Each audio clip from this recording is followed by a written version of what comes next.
여러분, 종종 사람들이 이런 얘기들을 많이 합니다. 어렵고 힘든 일일 때마다 내 마음이 마치 지푸라기라도 잡을 만한 그런 간절한 마음이 있다. 여러분, 그렇습니다. 지푸라기. 하찮은 존재인데요. 그만큼 절실하다는 것이고 그만큼 급박할 때에 그런 지푸라기를 짚는 심정이란 말들을 하게 되는 것이죠. 근데 여러분, 지푸라기 붙잡으면 안 됩니다.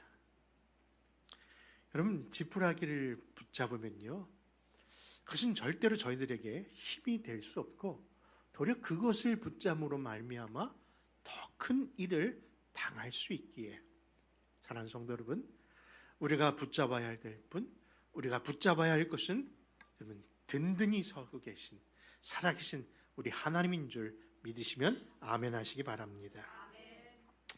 그렇습니다. 오늘 본문이 바로 이 시편 11편 속에서는요, 환난 가운데 우리가 정말 무엇을 신뢰하며 살아야 하는가, 누구를 바라보고 살아야 하는가를 말씀하는 내용이랍니다. 그래서 이 시는요, 이 말씀과 함께 우리에게 두 가지 음성에 대한 이야기를 이야기하면서, 여러분, 오늘 제가 이 말씀의 제목을 특별히 이렇게 정했답니다. 불안의 소리, 그리고 신뢰의 소리. 여러분, 이미 답은 나와 있죠. 누구 소리를 들을 때? 세상 소리, 사람의 소리, 심지어는 우리가 얘기하는 지푸라기라고 하는 것이 우리 생각에는 돈이고 사람이고 세상 일에서 그것을 의지하려고 하지만 그것은 도리어 우리를 더 힘들게 하고 불안케 하지만은 우리가 들어야 될 하나님의 음성, 바로 하나님의 말씀인 줄 알고 그분을 신뢰하는 그런 저와 여러분 되시기를 다시 한번 부탁드립니다.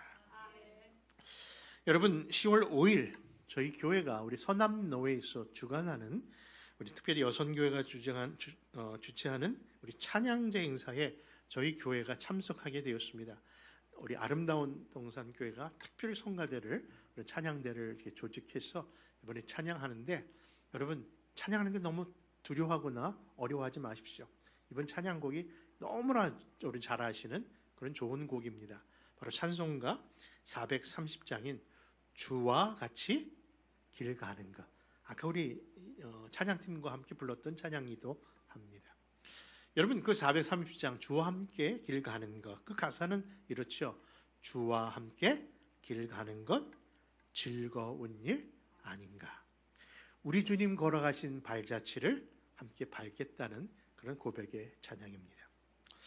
여러분, 우리가 예수님을 믿고 그분을 따라간다는 것, 그 길을 우리가 같이 동행한다는 것, 분명히 그 길은 생명의 길이고 그 길은 복된 길이기에 분명히 우리는 그 길을 즐거운 길이라 고백할 줄 아는 겁니다. 그런데 그 길을 따라가고 있는 저와 여러분들이 솔직히 고백하는 것은 그 길이 복된 길이고 그 길이 생명의 길이기는 하나 마냥 즐겁다고만 할 수 없을 만큼 때로는 어려운 일도 있고 때로는 힘든 일을 겪고 있기 때문에 세상 사람들은 그 길을 좋다 얘기하지 않고요, 그 사람들은 그 길을 따라갈 마음이 없어서 그 길은 항상 좁은 길, 협착한 길이라고 할 수 있는 겁니다. 여러분, 주의 종이 된다는 것 축복받을 일입니까? 아니면 울 일입니까? 그렇게 쉽게 얘기해 주셔서 감사합니다마는 제가 주의 종으로 간다고 할 때 우리 어머니 쌍손을 드시고 말리셨습니다.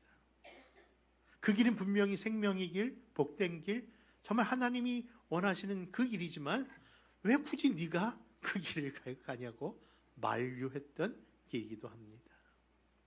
여러분, 신학교 들어가면요 매번 부르는 찬송가가 지금 몇 장인지 아직도 그걸 제가 기억을 못합니다만 옛날 305장, 그렇죠? 뭐죠? 푸른 바다 낯선 몸 어디든지 가오리. 말로는 1절 어디든지 간다고 하는데 마지막 3절에서 주저하게 되군요. 아골 골짝 빈들에도 가라고 하니까 하나님, 저는 선교는 가겠는데 아프리카는 못 갑니다 하던 사람들도 나왔거든요. 그 길이 결코 쉬운 길이 아닌 것을 사실이기 때문입니다. 여러분, 그렇습니다.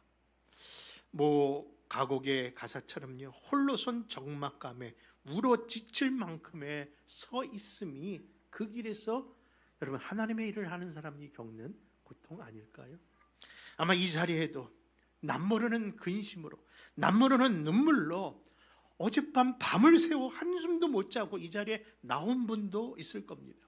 근데 그 속사정을 내 사랑하는 교회에게, 내 사랑하는 성도들에게, 아니 내 사랑하는 목사에게도 말할 수 없는 그 이유가 있을 만큼 이 생명의 길, 이 복된 길, 마냥 즐겁고 기쁘다고 할 수 없을 만큼 힘든 길인 것은 솔직한 저의 그리고 우리의 고백이라 할 수 있습니다.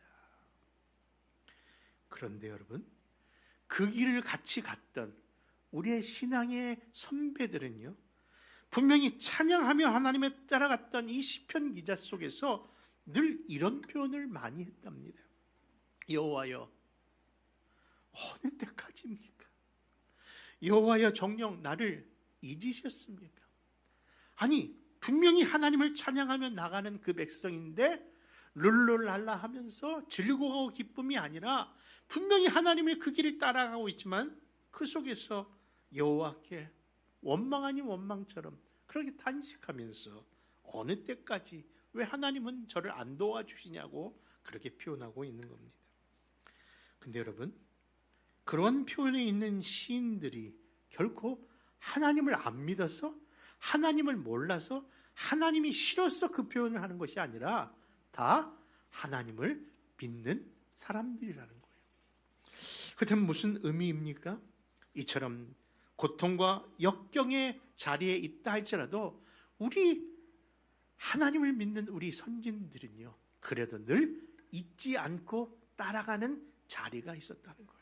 그것이 바로 하나님께 하나님의 얼굴을 구하는 기도의 자리였던 것이죠.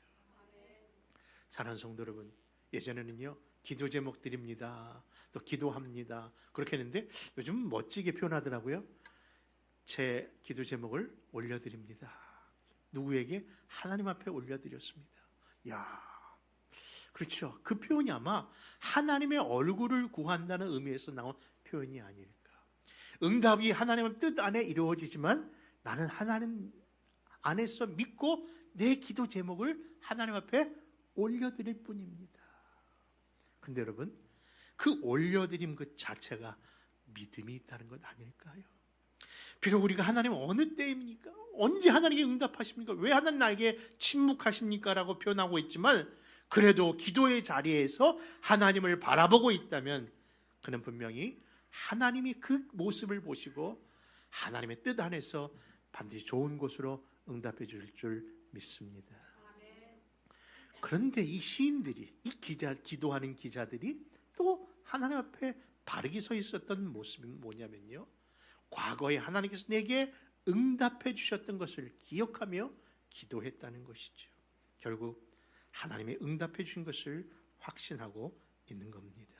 그러므로 사랑하는 성도 여러분, 지금 우리 가운데 왜 하나님 지금 당장 안 고쳐주시고 지금 당장 하나님 응답이 안 이루어집니까? 라는 그런 가운데 있는 성도라면요, 여러분 그래도 끝까지 어느 자리? 기도의 자리, 하나님을 신뢰하는 자리는 남의 것에게 뺏기지 마시고 그 자리를 사수하시는 기도자들이 되시기를 주님의 이름으로 부탁드립니다. 오늘 이 시편 시인도요, 그 사실을 믿고, 그래 힘들고 어렵고 정말 내가 감당할 수 없는 일들이 내 앞에 있지만 그래도 하나님 앞에 이 기도 제목 가지고 나가자, 하나님께 내 기도 제목 올려드리자, 하나님의 얼굴을 구하자는 마음으로 주님 앞에 나가고 있는데, 아니 웬일입니까?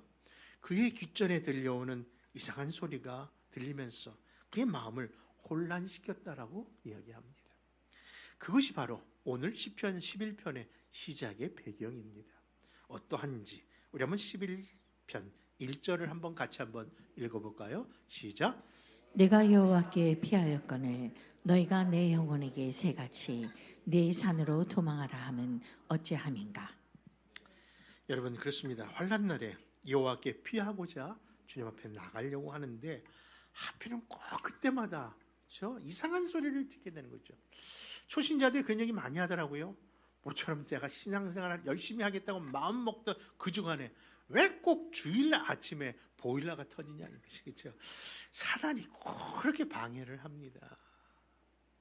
그런데 지금 환난 날에 나의 도울 자, 정말 지푸라기 같은 것이 아니라 온전하고 확실한 하나님을 바라보며 이제 믿음으로 나가겠다고 나가려고 하는데 그 귀에 바로 들려오는 소식은 다른 것이 아니라 너가 지금 그렇게 할 때가 아니다 하면서 빨리 다른 데로 도망하라고, 내 산으로 도망하라는 소리를 들은 겁니다. 여러분, 진짜 아까도 말씀드렸지만요, 뭔가 이렇게 좀 열심히 해보려면요 꼭 일이 터져요. 그리고 쓸데없는 소리가 평상시보다 더 크게 들려요. 여러분, 주일날 그래 믿음으로 살자, 그냥 가게 문 닫고 교회를 하나로 나가자, 그렇게 꼭 마음을 먹으면요 꼭 누가 와갖고 야 교회가 밥 먹여주냐? 밥 주던데 우리 교회. 뭐 떡이 나오냐? 예, 떡 나오는 우리 교회입니다. 근데 여러분 꼭 그러면서 우리 비아냥거리면서 우리 신앙을 흔들잖아요. 여러분, 기도하면 돈이 나오냐, 밥이 나오냐, 믿음도 신앙도 돈 없으면 소용없다, 메뚜기도 한철이라는데 돈 많이 벌어서 하나님 앞에 헌금하면 되는 거 아니냐 하면서 그들이 말이 이렇게 헐깃하도록 할 때마다 뭔 말이냐 하면서 아니라고 그렇게 표현을 하지만 은근히 그런 이야기가 세상 사람들은 늘 통용이 되는 모습을 보기 때문에 그 안에서 신앙인도 갈등을 한다는 그런 고백들을 하는 것이죠. 그렇죠? 아니 언제시여 1년 12달 그냥 하나님 앞에 주일날마다 교회 가면은 너 몸 상해. 그냥 1년에 한두 번은 여행도 가고 1년에 한두 번은 뭐 할 수 있지. 꼭 그러냐. 그럴 때마다 이렇게 자꾸 듣다 보니까 이렇게 귀가 그렇게 된다는 얘기도 듣습니다. 여러분, 얘를 돕기 위해서 제 얘기를 하는 것을 죄송스럽게 생각하면서 여러분들 이해하고 좀 들어주셨으면 좋겠습니다. 저도 그렇게 갈등을 느끼는 때가 있었답니다. 창피한 얘기고 부끄러운 얘기지만은 결국 하나님의 영광을 드러내는 일이라면은 서슴없이 저는 망가질 자세가 되어 있답니다. 지금으로부터 35년 전 결혼식을 앞두고요. 그 다음날 결혼식을 앞두고 그 전날 밤에 같은 아파트에 사시는 이웃집 아저씨가 저녁 초대를 해주신 겁니다. 그러면서 결혼 생활의 선배로서 인생의 선배로서 아무리 자네가 전도사지만은 들을 말은 좀 들어야 돼 하면서 늘 저한테 그런 얘기를 했군요. 목사 될 사람도 세상 거 다 경험해 봐야 돼. 그래야 뭐도 해보고 뭐도 해봐야 더 큰일 알고 그런 성도들 이해하니까 괜찮아. 이건 그러면서 저를 타협시키던 그랬는데 밥 준다니까 그냥 가서 먹고 있는데 그분이 인생 선배, 결혼 선배로서 이런 충고를 하는 겁니다. 앞으로 결혼 생활 편하게 하려면은 내가 남자로서 남자 얘기하는데 신혼여행 첫날 밤에 여자는 잡아야 돼. 그러는 거예요.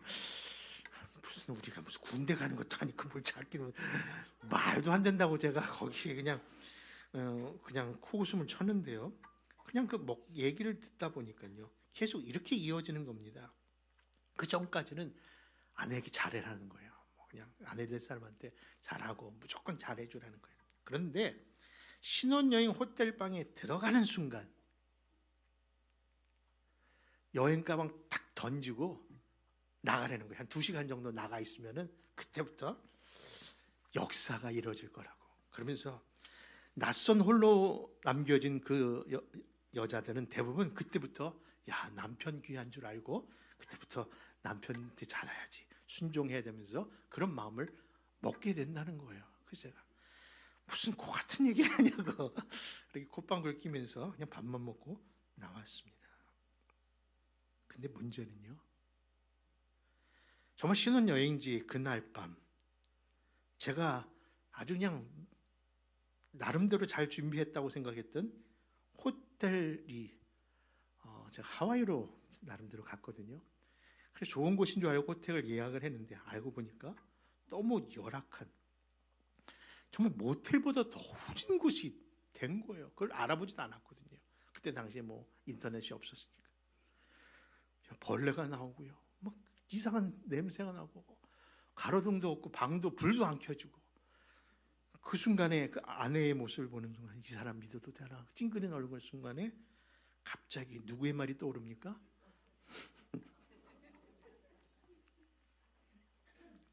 여러분 그 옆집 아저씨의 이야기가 생각나면서 제가 가방 던지고 나갔답니다. 그 이후 제가 정말 그 옆집 아저씨의 말대로 아내를 잡고 사는지 아니면 잡히고 사는지 여러분 상상에 맡기겠습니다. 제가 이렇게 부끄러운 이야기를 드리는 이유는요, 사는 성도 여러분, 믿음의 사람은요 먹고 마시는 것만 구별해야 될 것이 아니라 믿음의 사람은요 만나는 사람 그리고 또한 보는 것, 듣는 것도 성별해야 합니다. 거룩하게 구별할 줄 알아야 한다는 거예요. 여러분, 왜 우리가 힘든 인생을 살고 있는가? 하나님의 예비하신 그 생명의 길, 약속의 길로 그 쉬운 길에 그대로 서 있기만 하면은 그 길로 갈 텐데 자꾸 그 길 속에 아무것도 아닌 세상의 지푸라기 같은 물질, 지푸라기 같은 사람, 지푸라기 같은 세상 쳐다보다가 결국 우리 안에 혼란은 가중되었고 그 일을 하여 더 어려움만 온다는 겁니다. 사랑하는 성도 여러분, 그렇습니다. 그래서 시편 40편의 기자도 낭망하는 이유, 자기가 왜 불안하냐는 이유를 그제서야 깨닫고 이제 내가 무엇을 바라보고 무슨 소리를 듣고 살아야 되는가를 깨달으면서 이렇게 고백한답니다. 우리 한번 시편 42편 11절 말씀을 하나님의 음성으로 듣습니다. 시작. 내 영혼아, 내가 어찌하여 낙심하며 어찌하여 내 속에서 불안해하는가? 너는 하나님께 소망을 두라. 나는 그가 나타나 도우심으로 말미암아 내 하나님을 여전히 찬송하리로다. 그러므로 사랑하는 성도 여러분, 우리가 드려야 할 것 구별하십시오. 우리가 바라볼 것 제대로 바라보십시오. 그 바라야 볼 분은 우리 온전한 피난처여 도움이신 여호와 하나님인 줄 믿습니다. 자, 그런 서론적 배경 속에서 오늘 우리에게 주시는 교훈은 무엇일까요? 첫째, 환난과 위기의 순간이 있습니까? 다시 말씀드리지만 그 교훈은 우리의 도움은 오직 우리의 피난처는 오직 하나님이심을 명심하시기 바랍니다. 그 말씀을 오늘 2절과 3절 속에서 확인합니다. 2절, 3절 같이 있습니다. 시작. 악인이 화를 당하고 화살을 시위에 먹이며 마음이 바른 자를 어두운 데서 쏘려 하는도다. 터가 무너지면 의인이 무엇을 하랴. 여러분, 세상에 들려오는 이야기 속에 네 터가 다 무너지면 그 모든 것이 무슨 소용이 있냐면서 두 가지 피할 길에 대하여 이해하면서 이 시인을 갈등으로 몰아가는 겁니다. 그 갈등하는 그 두 가지 피할 곳은 어디입니까? 하나는 사람들이 얘기하는 내 산이라는 곳이고 또 하나는 하나님이 계하시는 바로 성전이라는 두 곳을 대조하면서 비교합니다. 여러분, 오늘날처럼요 기준점이 없어진 세대는요 많은 사람들이 그런 갈등을 할 수밖에 없다고 생각합니다. 그렇죠? 무엇이 선인지 무엇이 악인지, 예전은 분명히 이것은 아니라고 했던 불법이 오늘날은 그것이 합법화되어서 이야기합니다. 보십시오. 우리가 예전에는요 마리화나 그 단어만 얘기해도요 난리가 났던, 그래서 그것을 잡혀가고 감옥에 가던 시절이 있었는데 이제는 이것이 합법화가 이 캘리포니아에서 이루어졌습니다. 뭐 의료적인 의미인지는 모르겠습니다만, 그러나 여러분 보십시오. 항상 세상적인 이치와 법은요 늘 시대와 환경에 따라 이처럼 기준이 되기도 하고 안 되기도 한다는 것이죠. 그럼 우리가 따라가야 할 기준은 무엇일까요? 늘 말씀드리지만 영원하고 그리고 어디에서나 늘 변함없는 것이 기준이 되어야 되는데 그 기준은 오직 하나님과 하나님의 말씀뿐이다. 믿으십니까? 그러므로 사랑하는 성도 여러분, 이 흔들리는 세대 속에서 다시금 우리가 기억하고 따라갈 것이 무엇인지, 이에 대하여 또 다른 시편의 기자는 62편에서 이렇게 우리가 따라갈, 우리가 바라볼 참된 반석과 피난처가 누구시며 우리가 무엇을 하나님 앞에 구해야 되는지를 이렇게 얘기합니다. 다시 한번 시편 62편 7절과 8절의 말씀을 읽습니다. 시작. 나의 구원과 영광이 하나님께 있으며 내 힘의 반석과 피난처도 하나님께 있도다. 백성들아 시시로 그를 의지하고 그의 앞에 마음을 도하라. 하나님은 우리의 피난처시로다. 여러분 계속해서 반복해서 말씀합니다. 우리의 피난처, 우리의 도움은 오직 여호와 하나님이십니다. 두 번째 환난의 때에 우리 하나님이 우리의 피난처시고 우리의 도움이신 것은 아는데 그 하나님이 어디 계신가도 알아야 한다고 얘기합니다. 여러분 우리의 신앙이요, 바른 신앙이 되기 위해서는 아는 것이 중요한데 그 아는 것 가운데 특별히 하나님이 어떤 분이시고 하나님이 지금 어디 계시는가가 얼마나 중요한 우리의 영적 성장에 좋은 지식인지 모릅니다. 여러분 그렇습니다. 여호와를 바로 아는 것이 너의 힘이라고 말씀하신 이유가 거기 있는 것이죠. 그러므로 오늘 본문에서도 하나님이 어떤 분이시고 하나님이 어디 계시는지를 4절과 5절에 이렇게 말씀합니다. 같이 한번 읽어볼까요? 시작. 여호와께서는 그의 성전에 계시고 여호와의 보좌는 하늘에 있으며 그의 눈이 인색을 통촉하시고 그의 안목이 그들을 감찰하시도다.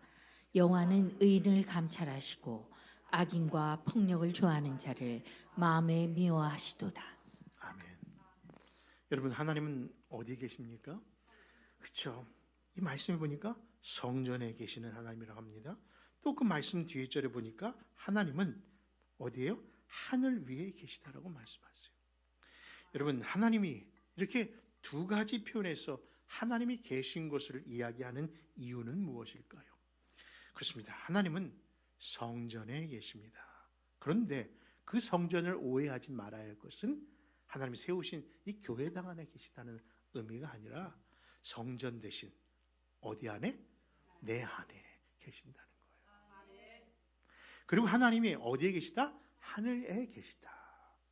하늘 보좌에 계시다. 여러분 아까도 우리 찬양대가 불렀던 주 기도문의 찬양처럼요, 하나님은 어떤 하나님이십니까? 하늘에 계신 하나님이십니다. 이것은 하나님의 어떤 그렇죠? 환경적이나 어떤 그 장소적 의미에서 하늘을 얘기하는 것이 아니라 이 하늘은 능력적 차원에서 말씀하시는 거예요. 여러분 예전에 제가 어릴 때 교회 다닌 것으로 핍박을 좀 받았던 그런 시절이 있었는데 선생님이 그러더라고요. 어느 순간 성령이 충만해서 그런지 몰라도 한참 그때 유행하던 표현이 네 아버지 뭐 하시노? 그리고 네 아버지 지금 뭐 하시노? 그런 질문이 있었잖아요. 근데 선생님이 꼭 너희 아버지 뭐 하시는 분이야? 그래서 제가 쭈삣쭈삣 너희 아버지 어디 계셔? 뭐 그런 표현인데 주위 사람들이 주위 친구들이 제 아버지 없어요. 그런 얘기를 들었어요. 제가 어릴 때 아버님이 돌아가셨거든요. 그랬더니 그 선생님이 너 아버지 없어? 딱 그러시는 거예요. 그때 정말 서러움을 많이 당했어요. 근데 제가 저 계세요. 딱 그랬어요. 그랬더니 너 아버지 죽었다며? 아니요. 하늘에 살아 계세요. 저희 하나님 아버지도 계세요. 라고 표현했더니 누구 장난하면서 제가 매를 맞았던 기억이 나거든요. 제가 농담하려고 한 것이 아니라 진짜 하나님 계십니다. 저 하늘에 계시지만 하나님 능력 차원에서 지금 살아계신 분이십니다. 여러분 하나님이 어디에 계시느냐가 우리의 신앙을 드러내는 거더라고요. 분명히 성경은 이야기하기를 하나님은 성전에도 계시고 어디에 계신다? 하늘 위에도 계시다는 것은요, 성전에 계시다는 것은 성전대 우리 안에 내주자로서 내적인 임재를 이야기할 뿐만 아니라, 그리고 하나님께서 그 하늘 보좌에 계신 것은 이 모든 것을 초월하시는 초월적 능력적 하나님임을 가르쳐주고 있는 내용인 거죠. 그러므로 사랑하는 성도 여러분, 하나님이 가까이 계시기도 하고 동시에 높이 계시다는 것이 얼마나 감사한 일입니까? 하나님 가까이 계실 만큼 우리의 일거수일투족을 다 알고 그것을 다 예비하시는 하나님이시면 또 하나님께서 나만이 아니라 저 높은 곳에 계셔서 이 모든 인류 그 누구도 예외 없이 다 보살펴 주시는 그런 능력의 하나님이 이것을 말씀하고 있기에 그 하나님을 찬양하고 그 하나님을 믿는 우리들은 늘 그 고백 속에 감사뿐인 줄 믿는 겁니다. 사랑하는 성도 여러분, 그렇습니다. 가까이 계신 주님이 살아계시고요, 저 멀리서 우리를 굽어 살펴주시니 반드시 회복의 날로 인도하실 줄 믿고 그런 하나님 제대로 섬기고 기억하는 여러분 되시기를 바랍니다. 마지막으로 하나님은요, 우리에게 행하신 그 일을 통해서 우리를 기억하라고 하십니다. 여러분, 그렇습니다. 하나님이 누구신가를 아는 것이 우리에게 힘이라고 했는데, 하나님이 그런 하나님의 능력적 차원에서 하나님 우리에게 계시는 그 하나님으로서 보여주시면은 하나님이 특별히 행하신 그 일이, 하나님이 행하시는 그 일들이 우리가 반드시 그 사실을 기억하는 순간 그 또한 힘이 된다는 말씀인 거죠. 여러분 11편 6절과 7절의 말씀 한번 같이 읽어볼까요? 6절과 7절입니다. 시작. 악인에게 그분을 던지시리니 불과 유황과 태우는 바람이 그들의 잔의 소득이 되리로다. 여호와는 의로우사 의로운 일을 좋아하시나니 정직한 자는 그의 얼굴을 배우리로다. 그렇습니다. 분명히 하나님은 어떤 분이시라고요? 악인과 의인을 심판하신 정의의 하나님이십니다. 그런데 그 하나님께서 뭐예요? 행하신 일이 무엇일까요? 여러분, 우리가 기억이라는 것이 참 중요합니다. 기억. 근데 그 기억이라는 것은 앞으로 될 일을 표현하지 않습니다. 지금 있는 현장을 이야기하지 않습니다. 기억은 늘 시제로 본다면 어디입니까? 과거를 이야기하고 있죠. 그런데 과거를 기억하자는 얘기에 어떤 분들은요, 좋아하지 않은 분들이 많더라고요. 왜냐하면 좋은 기억보다는 아픈 기억, 나쁜 기억, 힘든 기억이 많아서 난 과거를 얘기하고 싶지 않아, 그때로 돌아가고 싶지 않다라고 이야기를 하는 분도 들어보았습니다. 근데 여러분, 우리 그리스도인들에게 과거는 어떤 의미일까요? 분명 우리 삶 속에 좋은 일만이 아니라 힘든 일도 있었겠지만 과거를 대하는 우리의 태도는 또 다른 모습이 있어야 된다고 생각합니다.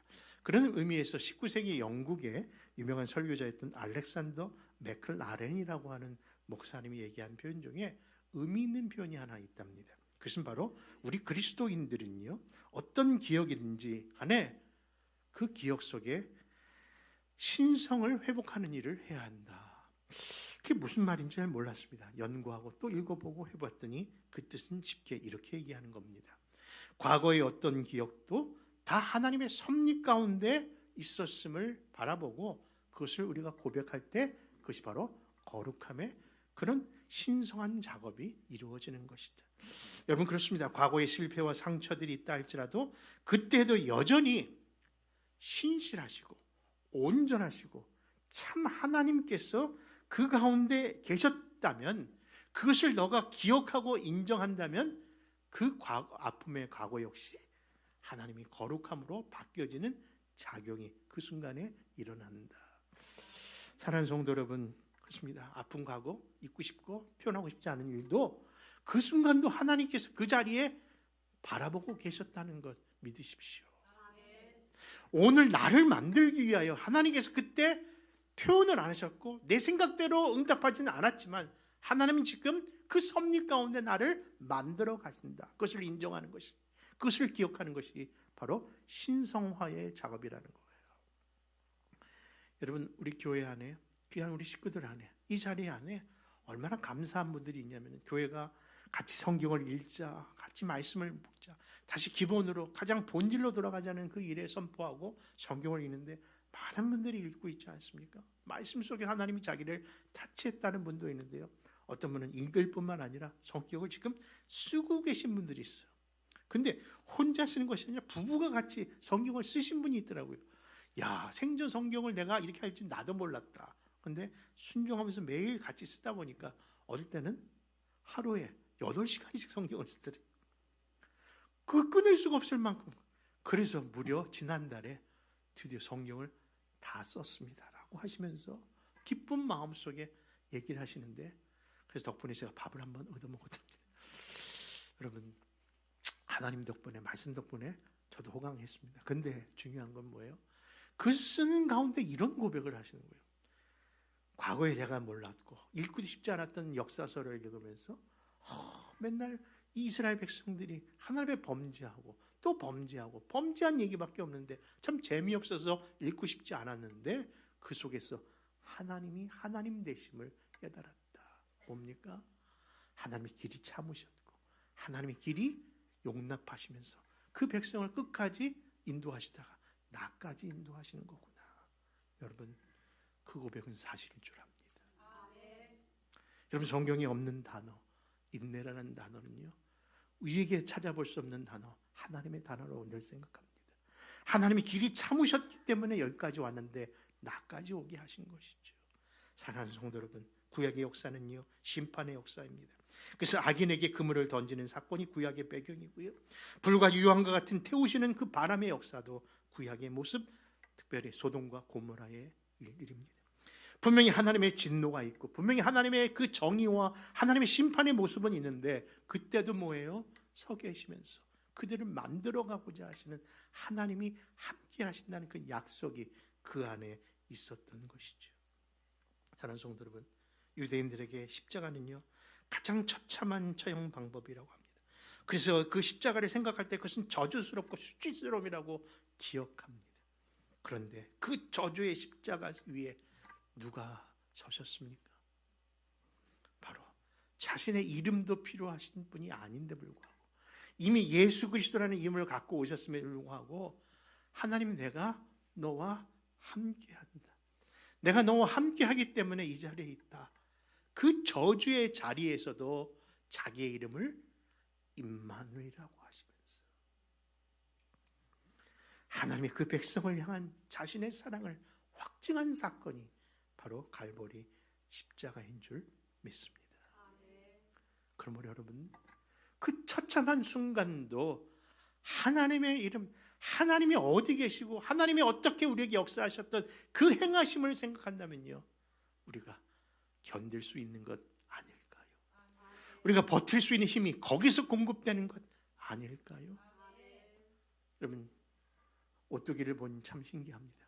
넘어질 듯 한데 안 넘어지고 자빠질 듯 하는데 다시 일어나는 오뚜기. 그래서 우리 교회는 컵라면도 오뚜기 라면만 먹습니다. 근데요, 그 오뚜기 안을 열어보니까요, 오뚜기가 넘어지지 아니하는 이유가 있더라고요. 뭐가 더 안에 들어있습니까?